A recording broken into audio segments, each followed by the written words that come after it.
So we left Franz Josef Glacier this morning and made our way down to the resort town of Queenstown, about 3 hours drive, and we are now approaching and going around Lake Wanaka, the largest lake in the Lakes District there. As you can see, the mountains or the hillsides are bare because it's summertime, otherwise it's freezing cold and they're covered in snow. But look at the colour of this lake, look at this ice blue from the glaciers. All the Lakes Districts down here are like that. Absolutely breathtaking scenery.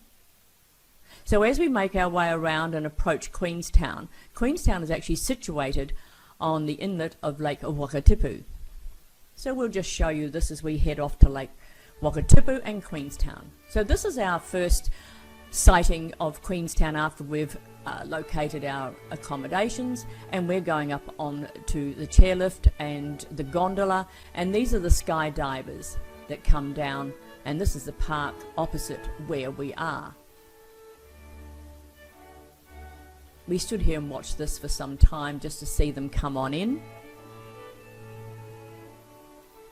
So Queenstown, as I said, is a resort town, and the Maori name for Queenstown is the Tahuna. It's a resort town actually in the Otago area in the southwest of New Zealand's South Island. It has a population of around about 15 to 17,000. And that's the 27th largest urban area in New Zealand. It actually overtook a smaller town called Oamaru to become the second largest urban area in the Otago district behind Dunedin. As I said, the town is built around an inlet called Queenstown Bay on Lake Wakatipu. It's a long, thin Z-line, or Z-line as you would say, shaped lake formed by glacial processes, and the views of the nearby mountains such as the Remarkables, Cecil Peak, Walter Peak are just above the town, Ben Lomond and Queenstown Hill.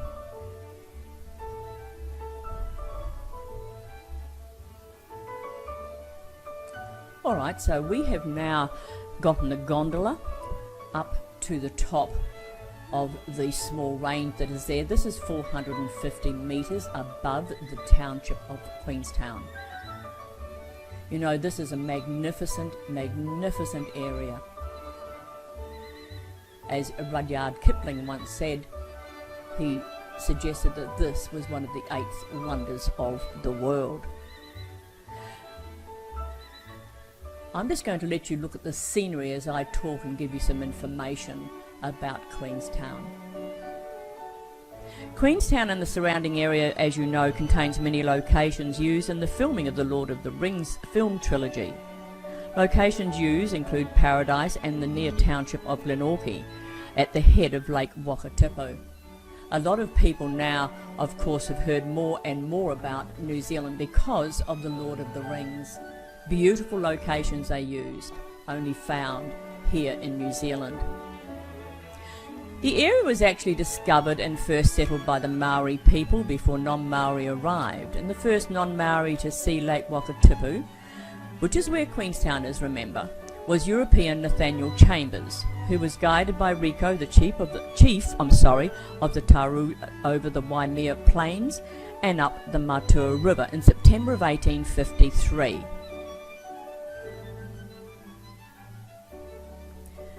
Maori visited Queenstown en route to collect the panamu, which is the greenstone. Remember, we have greenstone, not jade. Deep, deep green. The Europeans arrived basically in the 1860s in the settlement. As I said before, the Maori name for Queenstown is Tahuna, and that means shallow bay.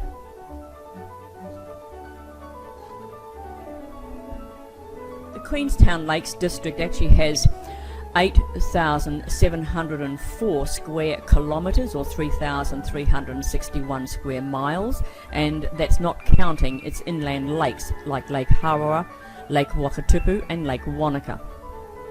Beautiful things to do down here. So we're in Queenstown now, in the township of Queenstown, and unfortunately the sound's not on, but this was an artist that did these pavement paintings, and we had to stop and talk to him a while. He does a lot of these throughout the cities, He does other cities as well, and you walk on these often and think that you're in a gorge somewhere, or you're going to walk over and fall in. This is just part of one of the mall areas in Queenstown. Very, very bustling tourist city. As I said, this is the hub of the South Island for tourism, and from here you can go anywhere. There's plenty of things to do, like your bungee jumping off the Kara River, Milford Sound, which we will narrate for that very shortly.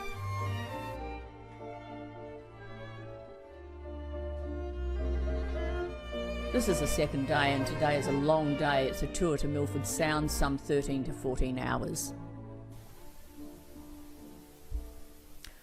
So the coach actually picks us up in the township of Queenstown, and they will drive us down to Milford Sound. You'll go down to Fiordland and then over onto Milford Sound. It hasn't been a pleasant day, but that's okay.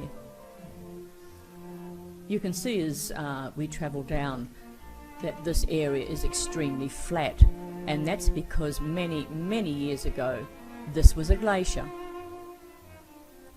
So people get out and take photos. It's brilliant scenery when you stop and you look up through those mountains. As I said, today is not a pleasant day, and we believe that it's going to get worse, but it's a little like Franz Josef Glacier. Beautiful one day and not so good the next. Can you imagine the filming of the Lord of the Rings down through here? Just heavenly. And I need to make a correction. I said that Rudyard Kipling was saying about Queenstown, the eighth wonder of the world. I need to make a correction. It wasn't that at all. It's actually Milford Sound, and you'll understand why when you get there. Look at these peaks as you just traverse down these roads.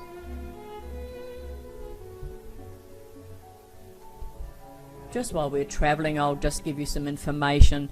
You know, Milford Sound is a fjord in the southwest of New Zealand's South Island. And this is the boat trip, the cruise that you go on. As I said, not a very pleasant day, but the scenery is still very, very remarkable. In the cold or day and it's fine, you get a different piece of scenery as you do when it's cloudy and wet. You've got the waterfalls and that to look at this. Milford Sound is actually known for its towering Mitre Peak, the rainforests and waterfalls like the Stirling and Bowen Falls, which plummet down the sheer sides. And it's home to the fur seal colonies, and I'm sure we're going to see some of those today, penguins and dolphins. And there's a tour you can also do to get views of the rare black coral and other marine life. And you know for centuries that Milford Sound could only be visited on foot or by boat, but today it has easy reach to this remote and unspoiled location from Queenstown or another town and Lake Taino.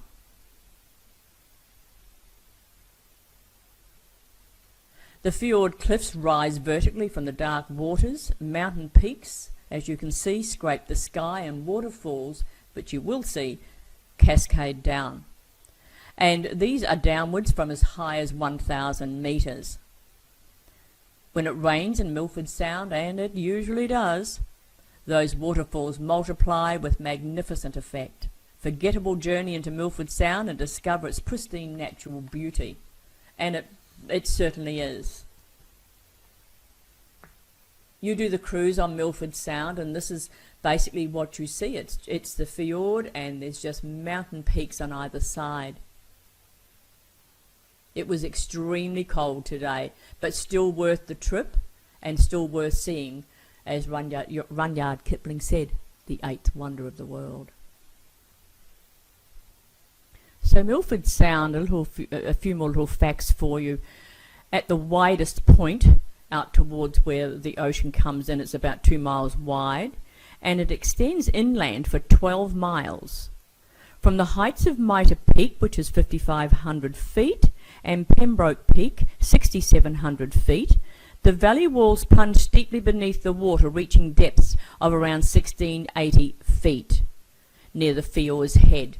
So on any given day, you have the possibility of seeing the cruise lines come in here, and that's the smaller ones usually because they have to be able to turn and everything else. But as you get out towards the mouth of the fjord, out towards the ocean, the waters really do become a little rough.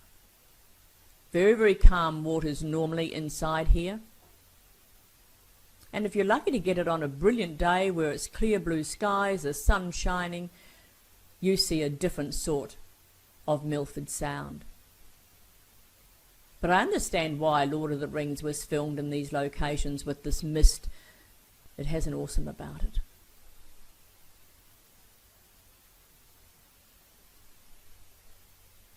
So just relax as we just show you a little bit more of the scenery.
So here we are back on the bus again.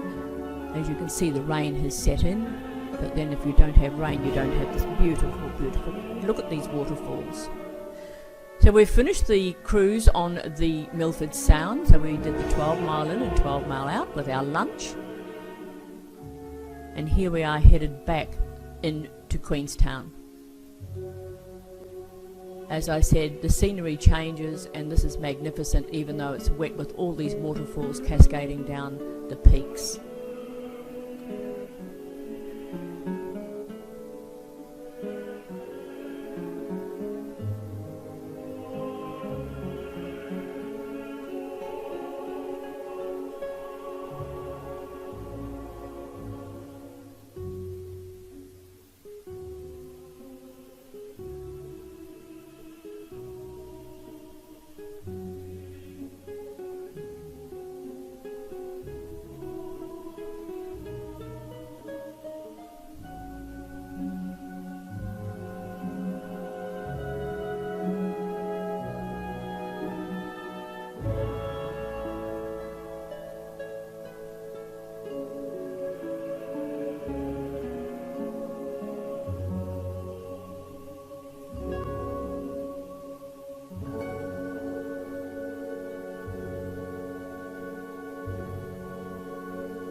So this has been an interesting trip, and around the corner here we're about to approach the Homer Tunnel.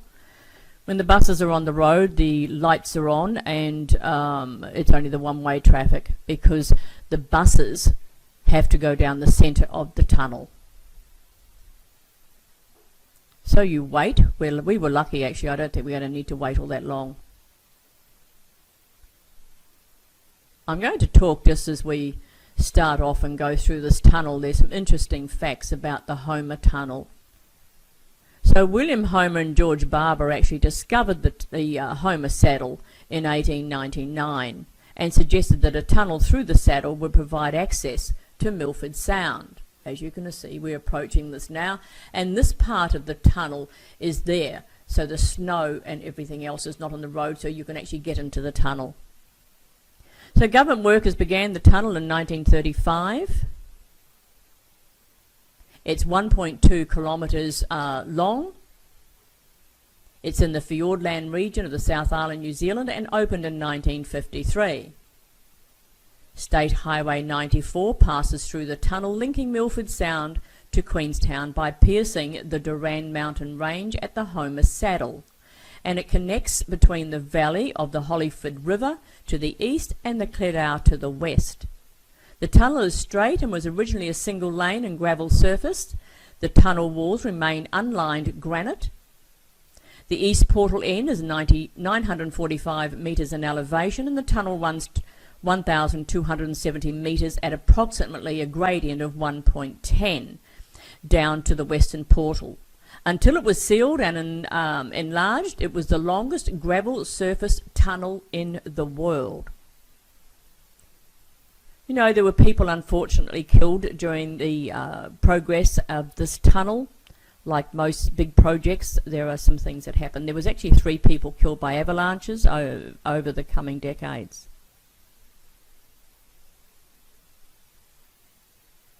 Even though progress was slow and the difficult conditions, including fractures in the rock, bringing wall from the snow melt into the tunnel, compressors and a powerhouse in the nearby river were eventually built to pump out 40,000 litres of water per hour.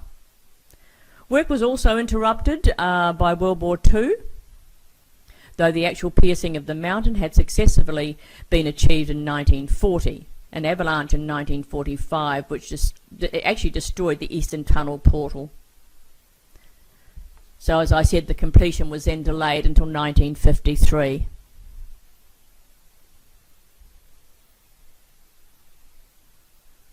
As you'll see, we're going up, and then as I said, there's a gradient, and the light at the end of the tunnel, and there surely is. As we come out through the tunnel, you see traffic waiting on the other side. As I said, the buses must travel down the centre of that tunnel.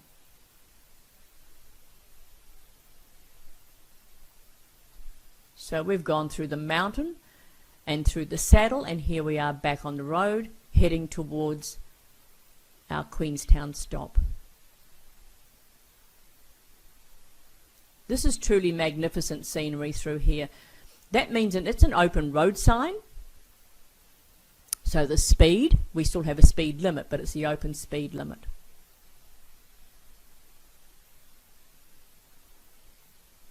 This road is precariously windy and slippery when it's wet and very icy in the winter time.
So today's another day after a very long day yesterday in Milford Sound, but absolutely worth it. We've left Queenstown and we've got about a 3.5 hour drive down through Roxburgh and Miller's Flat and into Dunedin. So here we are on the road, Dunedin. Coming down through Miller's Flats and you'll see some of the Lakes District. Very superb scenery, just beautiful. Cattle country, sheep country.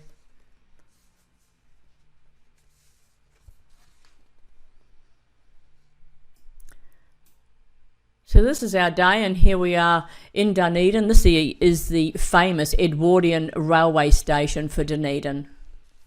The gardens, the railway interior. This really is truly magnificent. So this is the Taieri Gorge Railway. I'm just going to talk you through some of this. I used to live in this area, and Taieri Railway is a great railway to take for a half-day tour. You can sit in a 100-year-old carriage, all varnished wood and wrought iron, plush padded seats. There's plenty of food and everything else to buy on this train. It's actually been resurrected as a tourist operation now, run by a team of passionate volunteers to share the scenery for you, and can be accessed any other way. You're going to go through 10 tunnels and a dozen viaducts, as well as a steep and narrow gorge channeling the tumbling river. There's always something to marvel at and to see. You'll see the wild goats defying gravity, the huge rock slides, possible fault line. Remember, New Zealand is in the triangle for the fault line for the earthquakes, and we certainly get plenty of them. This is where we've stopped at the end of the line in Middlemarch.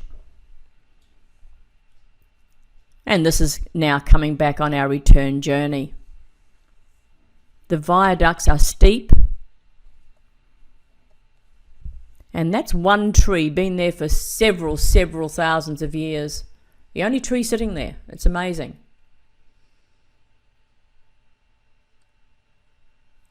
And we're back into North Taieri.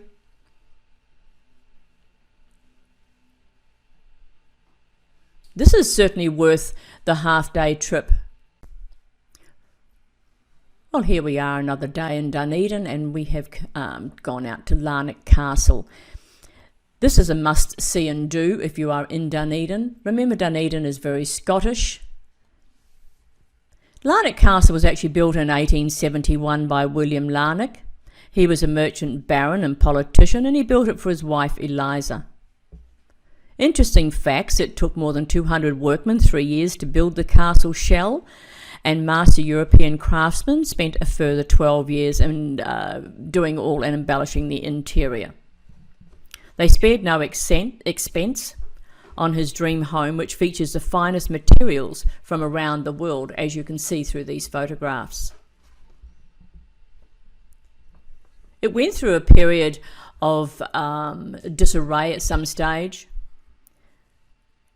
and then it was purchased by the Barker family in 1967, and decades have been spent on the castle's restoration. I remember it very, very nice. I remember it when I was there in not its heyday, and now it's back to something which is absolutely glorious. They've got original New Zealand period furniture and antiques, and they open to the public throughout the year. The gardens and the views from the hilltop are awe-inspiring. This is from the turrets on the castle. Weddings are held there. There's some scandalous stories, of course, as castles have it, and also tragic stories. The garden is of international significance. Complete this enjoyable award-winning experience. Boutique lodge accommodations. You can stay in the inside the castle and the lodge. Have weddings there, conferences and celebrations are held. It's a 3,000 square foot ballroom. High tea is served there, and we certainly enjoyed ours. So we've left Dunedin. We've got about an hour and 40 odd minutes without stopping, I guess, up to Oamaru, which is about halfway between Dunedin and Christchurch. And what's famous in Oamaru is the blue penguins, and the smallest penguin in the world. This is just driving, coming down through the ocean and heading into Oamaru itself. Oamaru is a very, very nice old city. We've got the rail enthusiasts that are restoring the rail. That's the steam rail, of course. Oamaru is just a nice place to be. So here we are at the Oamaru Blue Penguin Colony. So as you just have a look around, I'll just give you some information. So the Oamaru Blue Penguin Colony offers a unique opportunity to observe the world's smallest penguin. But blue penguins are found right around the coast of New Zealand and the southern part of Australia. But honestly, none closer to the human activity than here in New Zealand in Oamaru. So the birds nest right around the harbour area, and the Oamaru Blue Penguin Colony offers a unique opportunity for you to observe the world's smallest penguin, arriving home from their day at sea and returning to their nests. So when you go outside, and you'll see us do this, couldn't really see anything in the nest today because of the weather. And the ones that were in the nest are nursing, and they're around the back of the nest. But this is what you see when you look through the viewfinder. Absolutely, it's beautiful blue, beautiful blue. This is just the hillside surrounding the colony, and these are what their nests look like. You know, so each evening groups of blue penguins gather offshore and wait for dark, and then they swim ashore below the viewing stand. So you can actually go out at night time and wait for them to come back. You may wait till 10 o'clock, 11 o'clock or midnight. These are the cliffs as we leave, and you can see all the grottos type things inside the hillside there. And this is downtown Oamaru. We're at the Bryden Hotel. When we're in Oamaru, Ross and I always stay there. This is a beautiful old hotel. Renovations have taken place. This is the railway, because you can get the rail from Christchurch down to Dunedin, and you're going to be hopefully not standing in the middle. But Oamaru was built with this type of structure, and just beautiful. This is a steam railway. As I said, there are enthusiasts now renovating all that steam. This is inside the hotel where we had some lunch. They have a motel attached there now, so you've got beautiful suite rooms, and then you have less expensive accommodations. So they were happy. They put our wine bottle. So we've left Oamaru about 5 a.m. in the morning. As you can see, we've got about a 4-hour trip up to Christchurch, and we're going to drop our stuff off at the airport, and then we're going for a tour of Christchurch to see the damage that the last earthquake in 2011 did.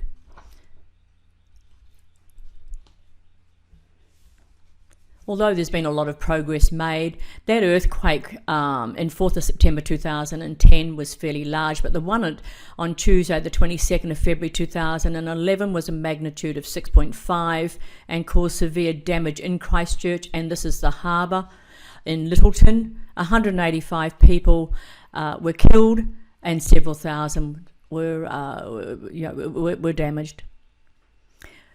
So it was at lunchtime, and unfortunately around the city centre, most people were out having their lunch, and buildings collapsed, the Canterbury Television and the Payne Gould Corporation buildings. Falling bricks and masonry killed 11 people, and 8 died in 2 city buses that were crushed by the crumbling rocks. Out at the Port Hills in Sumner, and as I said, out to the port itself. Wasn't quite as severe as the 7.1, but it was a lot more shallow, and it was on the fault line right next to the city. So Christchurch City is in rebuild mode. A lot of the buildings have just been demolished. You'll see this is the cathedral, and they have started some repairs on that to be repaired back to its glory. But I lived in Christchurch for many years, and we would all go to the square in Christchurch. This is where the square is, and have lunch surrounded by these magnificent buildings. And unfortunately, when we got there, it was really tearful to see how they just weren't there anymore. So where Dunedin was a Scottish city, Christchurch is actually an English city. So after visiting Christchurch City and seeing all that devastation, we're now back at Christchurch Airport. And we would normally go from Christchurch up to Picton on the train, and you go up through the rugged Kaikoura coast. But because of the earthquake, those trains are no longer running, and we were hoping they'd be running, but they're not now. So we ended up back at Christchurch Airport, and there's an airline that does some short hops from Christchurch to Picton, and then they go across the Sounds into Wellington. So this is just Christchurch Airport, having a look around at the bigger planes that are there. Ours is by far very small. I did not want to get on it. It takes 10 people, which includes the co-pilot and the pilot. So we've left Christchurch Airport, and we're climbing up to around about 5,000 feet at this point in time, overlooking Christchurch. Very flat city. It used to be called the City on Wheels because everybody rode bikes out to the Kashmir Hills. It was a beautiful day, so in all honesty, the journey was really good. Got plenty to see.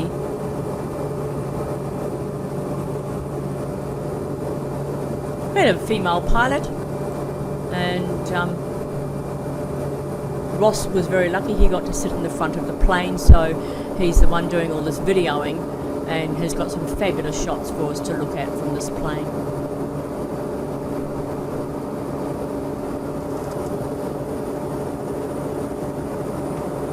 So just enjoy a little bit of the scenery. Ah, here's our pilot. It was amazing for such a small plane, and everything was computerized. All she did was push buttons.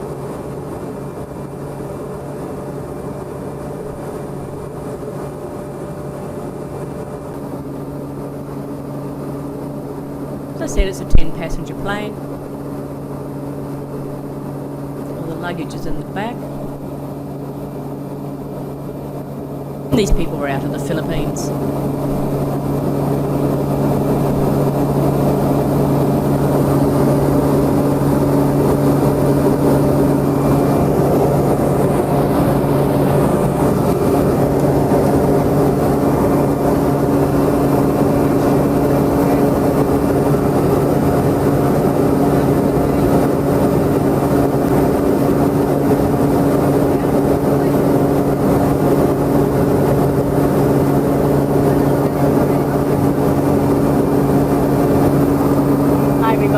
Skelton here we are with Sounds Air. We're in a very small plane. I just need to ask everybody, you okay with filming? Yes, okay, everybody's good with the filming, thank you. As I said, you know, we've had clients and dear friends and we've been taken around the South Island. We're now heading up to Blenheim, which is the top of the North Island, and the only way to get there is by a small plane. So we have 9 seats, we have a female pilot, and Ross is here next to the pilot. The weather at the moment is rather nice because I actually wanted to walk.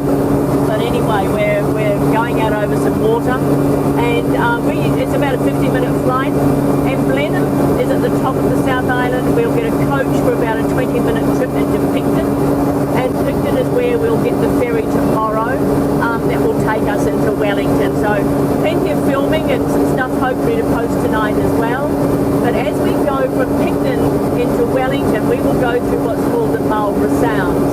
Apart from Milford Sound, probably, you know, one of the highlights of the journey, especially when you're going there on a ferry and the weather is supposed to be rather nice. So it's a little bit later, we're over and out, and we'll see you shortly.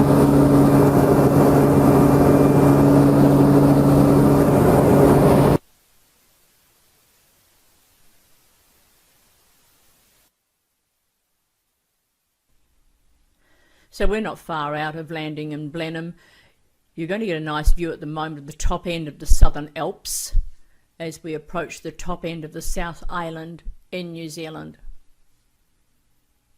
Blenheim is the airport, and then Picton is where we get the ferry tomorrow morning and do the crossing off to Wellington. As I said, look at it. Just push buttons and the aircraft does what it wants. So here's the top end of the South Island, which is the top end of the Southern Alps. Some cloud cover down there, and we will be in Blenheim.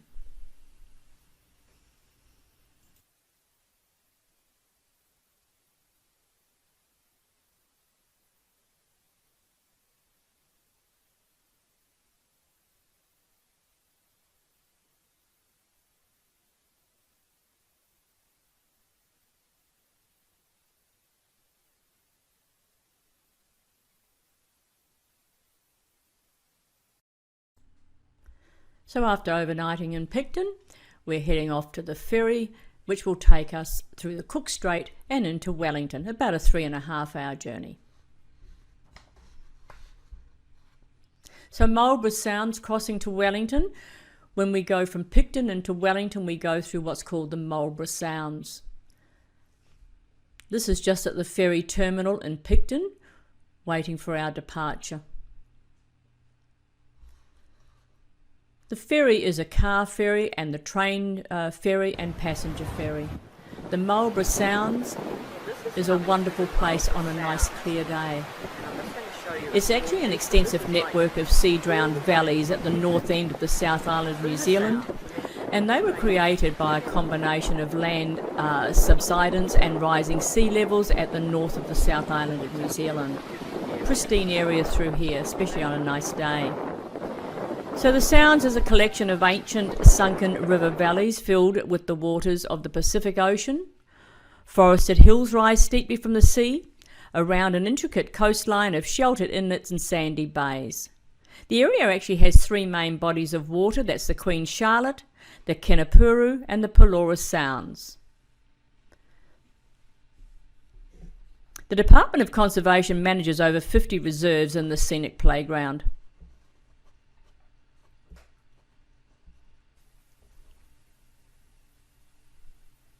As I said, about a 3.5 hour journey. Captain James Cook actually used the Sounds for shelter and food in the 1770s.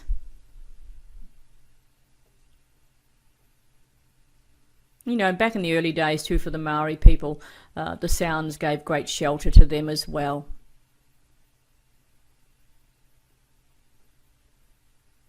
As you can see, it's been a beautiful crossing, a little windy, but a pristine day, quiet day. The Sounds actually can be like the middle of an ocean when you get out of the Sounds and go into Wellington.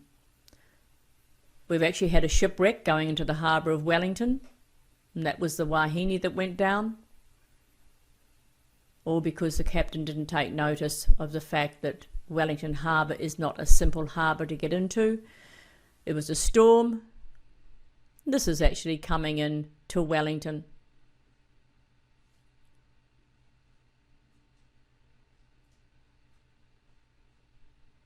Ferry terminal in Wellington with the freeway.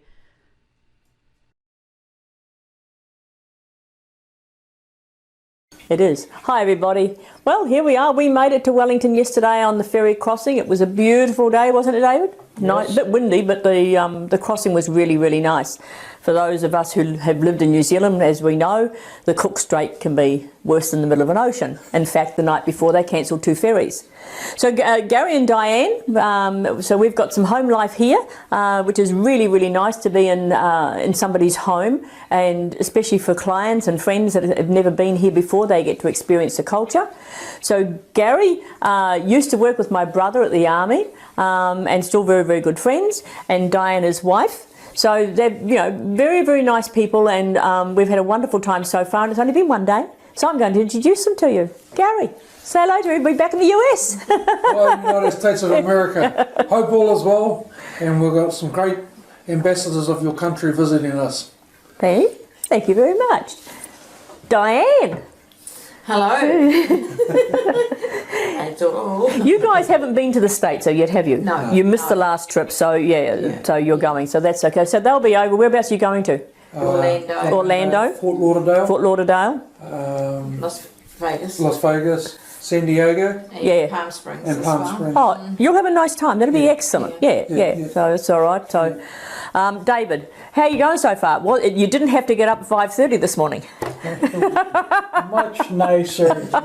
Easy breakfast. Easy breakfast. It's been interesting because you know, with me living in the US, food is very different over there. You know, I talk about that. So since we've been here, I've sort of introduced them to meat pies, which they like, and they've had a sausage rolls. They've had all we call them lollies, as you call candy, different lollies every day. We've had a toasted sandwich, which you guys call like grilled cheese, but it's not, it's flattened in a big thing. So we're experiencing different food, and tonight is Friday night, and it's a tradition, no matter what religion you are in New Zealand, we all have fish and chips, not on a plate, in the paper, on the table with the tomato sauce. And then we're having crumpets for dessert. Another, we might show you what crumpets are tonight.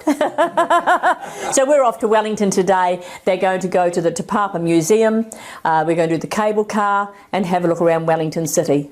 So we'll see you tonight. Bye.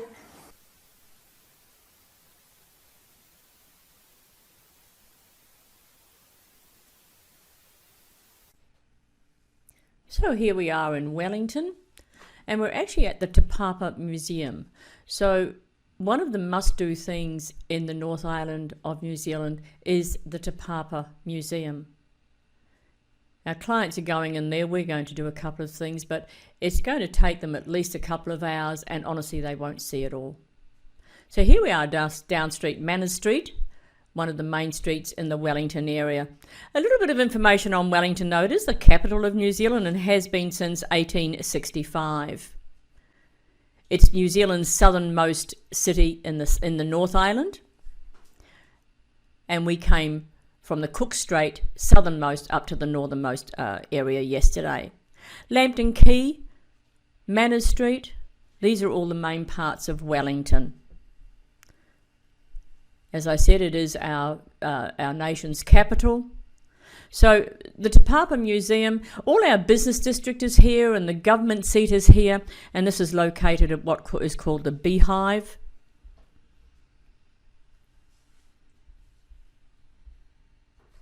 So we have a temperate maritime climate, but unfortunately, you know, it's like Chicago, I guess, in the US. It is the world's windiest city, with average speeds of over 26 kilometres per hour, or 16 mile an hour, and that's probably on a good day. We have our Supreme Court here, the government is here, all our civil servants are based here. Wellington is much smaller than Auckland, but it is still our nation's capital. It's our cultural city. It's our home to the National Archives, the National Library, and there's even Cuba. Isn't that interesting? This is one of another main streets in Wellington called Cuba Street. This is Lower Cuba Street. My sister and I at the sign there having a bit of fun. Wellington's also become of age. You've got cafes outside now and better shopping.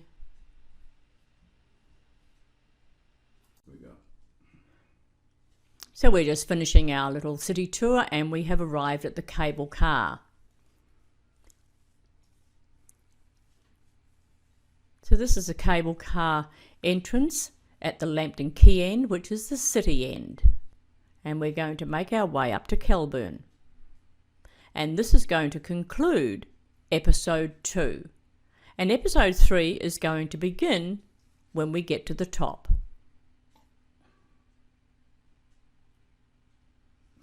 This is used on a daily basis for people for work.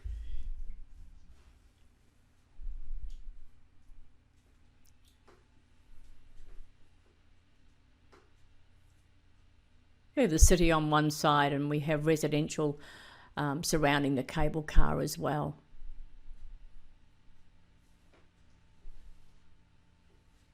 So these are the platforms that you'll see for people to get on and off with their stops. As I said, this is used extensively for people who work.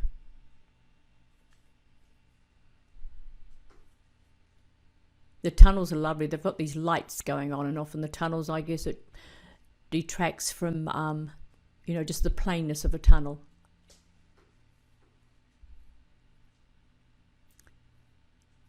So here we come to the halfway point, and this is going to be where both cable cars, both going up and going down, will pass each other. The other platform is here. And this is the conclusion of episode 2.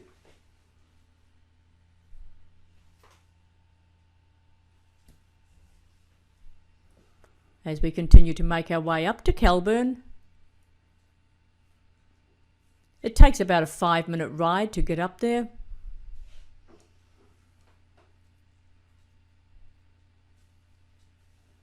There's another small platform in here. This is Salamanca.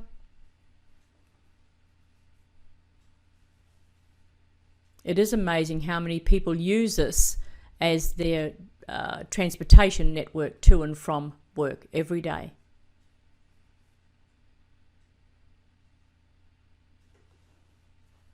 And you can see now where we've stopped at Salamanca,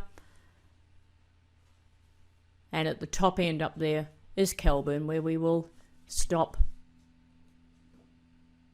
before we show you the views from up there and turn around to come back, which will be episode 3.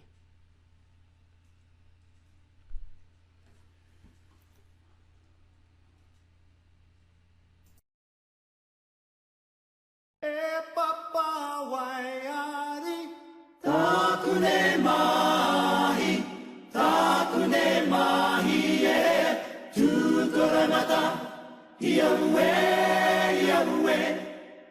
Kamate ahau E hine hoki maera E hine hoki maera Makue Makue Toteo Hiko e tama Makue Toteo Hiko e tama Ia ue Kamate ahau He